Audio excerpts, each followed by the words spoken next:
Lady Hatt's birthday party. Thomas and Percy were idling at the big station when Bertie the bus arrived. Have you noticed something? Said Bertie. What sort of something? Asked Thomas. The Fat Controller. Seems different, replied Bertie. I did see him staring at the clouds this morning, said Percy. I wonder why. The reason was simple. It was Lady Hatt's birthday and Sir Topham had a new outfit. It's perfect for my birthday party, said his wife. You look splendid, Topham dear. And I'll wear my finest hat just for you, he replied. Your birthday is a great occasion.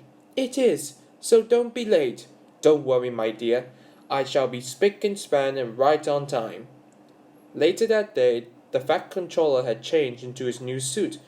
You look fine, sir, said the butler. You best be going. Indeed, agreed the Fat Controller. The engines are busy. I'll take the car.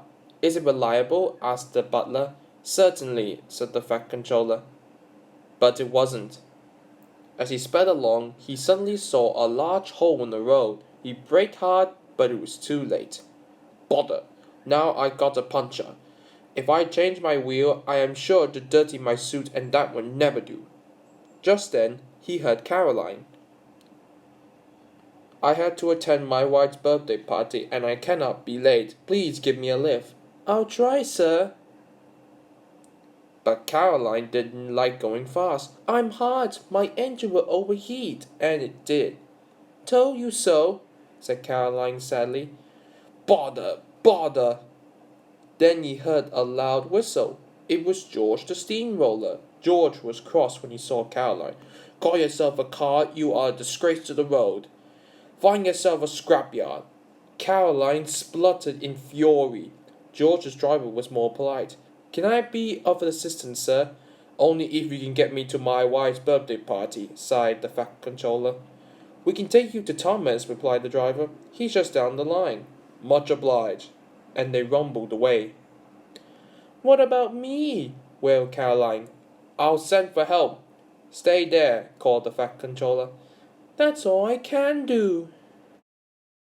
George was enjoying rolling along the lane, but not the Fat Controller. Oil splashed everywhere. Worse was to follow. Help! Cried George. Something snapped.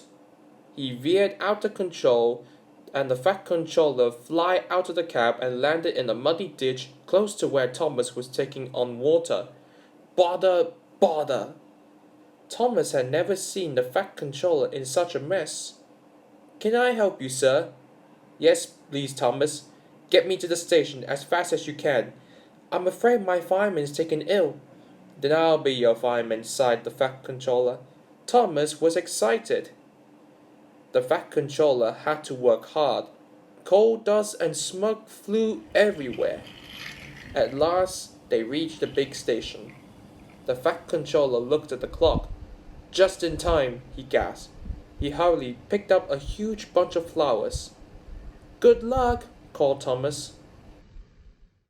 The Fat Controller's wife was waiting for him. As the clock struck 3, there stood Sir Topham Hatt, tired but triumphant. He gave his wife the flowers. Well, thank you, my dear. I knew this was my special birthday party, but I didn't know it was fancy dress. Everyone laughed, and then the party began.